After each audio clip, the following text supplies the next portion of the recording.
आज एक आपको अलग ही प्रकार की खबर दिखाने जा रहा हूँ और मैं हूँ आपके साथ Mahendra Lillare.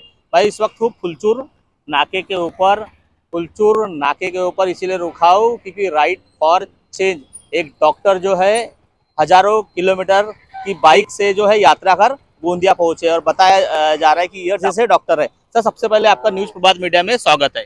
Thank you sir. Sir सबसे पहले अपना परिचय दीजिए। मेरा नाम डॉक्टर शाश्वत मेश्राम है।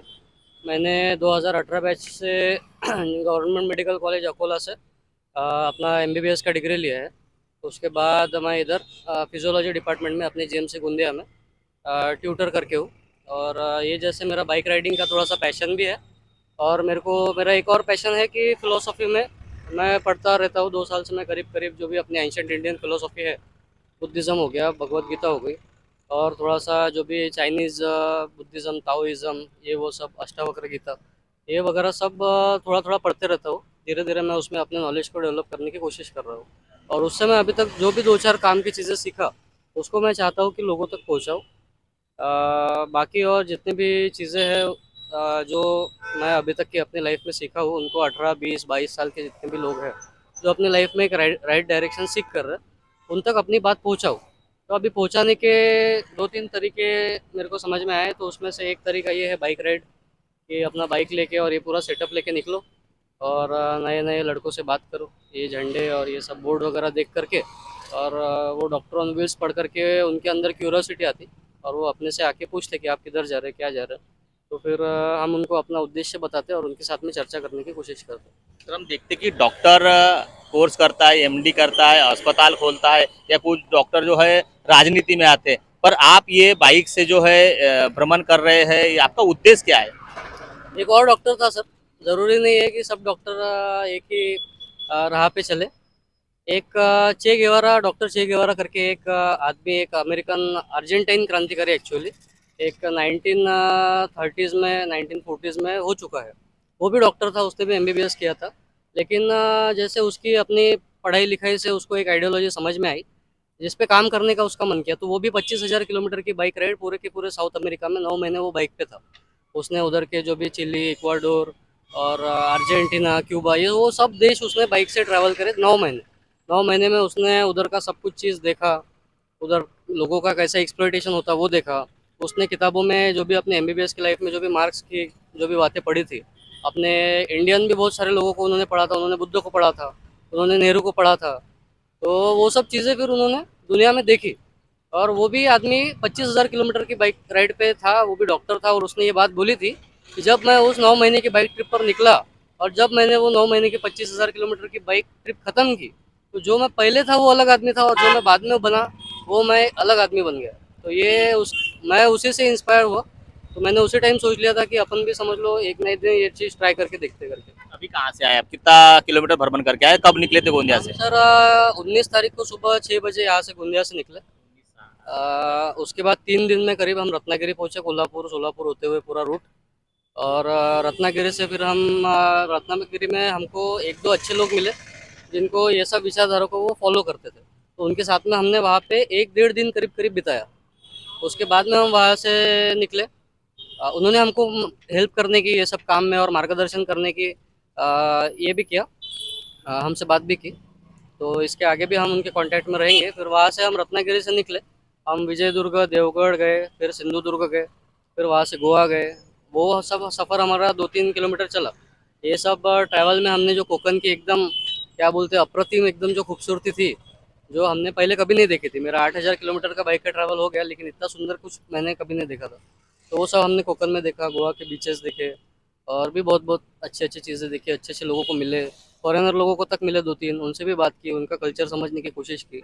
वो लोग हमारे इंडियन लोगों से ज़्यादा घूमते फिरते रहते हैं। हमारे इंडिया में ये सब घूमने फिरने का एकदम ज़्यादा कल्चर नहीं है।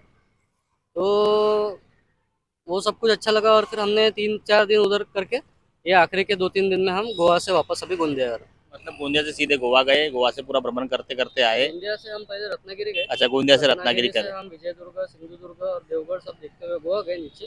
और पूरा हम समुद्री पट्टी से ही ज़्यादा से ज़्यादा ट्रैवल करने का कोशिश की, क्योंकि हमको हमारा एक उद्देश्य थोड़ा सा एंजॉयमेंट का और ट्रैवल का मज़ा लेने का भी था, राइडिंग का मज़ा लेने का भी था। उधर के जो भी रोड्स और उधर के जो भी नेचुरल नज़ारे थे वो बहुत अच्छे थे।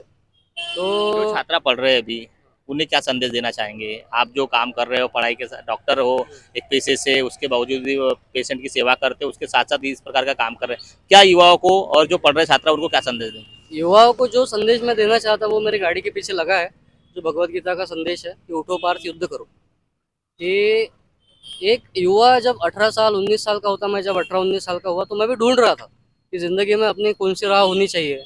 क्या यही तरीका है लाइफ को जीने का कि मतलब भाई तुम 25-26 साल तक अपना पढ़ाई करो, एमबीबीएस करो, उसके बाद में एमडी करो, हाँ, उसके बाद में फिर जब तुम एक सेटलमेंट की स्टेज पर सेटल हो जाओगे बेसिकली लाइफ में, तो उसके बाद में फिर शादी करो, बच्चे पैदा करो।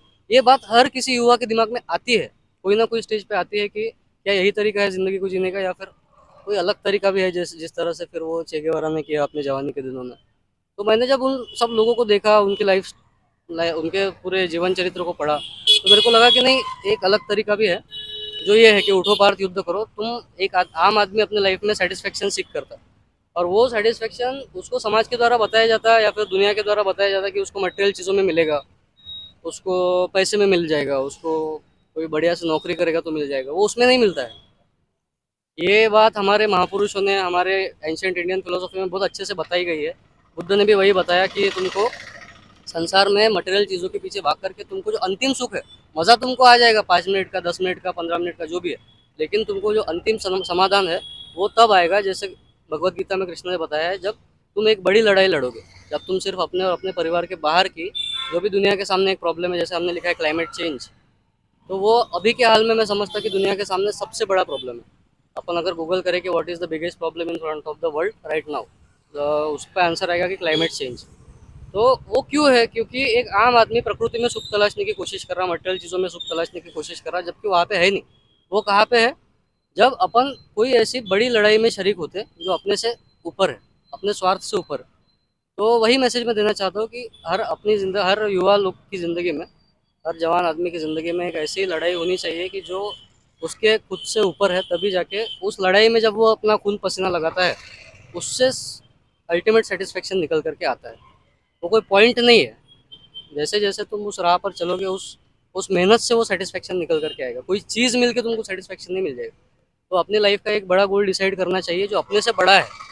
लाइफ अच्छी खासी बड़ी है तो डूबना पड़ेगा, अगर मज़ा लेने का है तो डूबना पड़ेगा। और लोगों की गलती ये है कि वो सड़क के छोटे से गड्ढे में डूबने की कोशिश कर रहे हैं। डूबने के लिए नहीं समुंदर तो कम से कम एक तालाब तो लगेगा। तो वैसे तालाब के जैसा नहीं, तुम समुंदर के जितना बड़ा गोल रख सकते हो अपने लाइफ का, तो खुद के लिए रख के तुम कितना ही गोल रख लोगे? एक छोटे से सड़क के गड्ढे जितना, उसमें पानी भर जाएगा, उसमें डूबने की कोशिश करोगे, ना डूब पाओगे, ना मज़ा आएगा डूबने का, बाद में पछताओगे वो अलग से। इसीलिए फिर अगर डूबना है लाइफ में तो फिर समुंदर या फिर नहीं कुछ तो तालाब, एक ऐसा गोल जो अपने से थोड़ा सा ऊपर है, उसको रखना पड़ेगा। यही भगवत गीता का संदेश है जो मेरे को थोड़ा सा समझ में आया, और मैं सीखने की समझने की कोशिश कर रहा। और जब भी कोई जानने समझने वाला युवा मेरे से बात करता तो मैं उस तक यही बात पहुंचाने की कोशिश करता।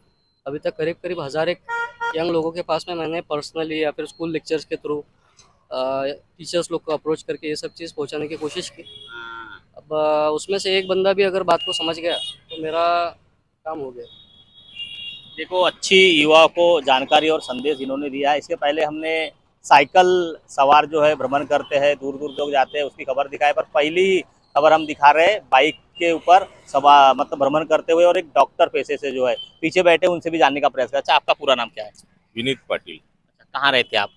मामा चौक, मामा चौक मास्टर कॉलोनी। अच्छा, आप पीछे बैठकर इनके साथ गए थे, कितने दिन का, 6-7 दिन का आपका सफर था? 10 दिन का आपका सफर था, कैसा महसूस कर रहे हैं आप? अच्छा महसूस कर रहे सर, बढ़िया लगा। मेरा भी पहले बार इतना लंबा टूर था, इसके पहले कभी नहीं गए, तो भ्रमण अच्छा रहा। ऊपर से बाबा साहेब की विचारधारा, शिवाजी महाराज की विचारधारा थी, हाँ, भागवत गीता की थी। ये सब प्रेरणा लेके डॉक्टर साहब ने आए, बोले निकलना है, ऐसा ऐसा है। मन बोला ठीक है चलो चलते करके।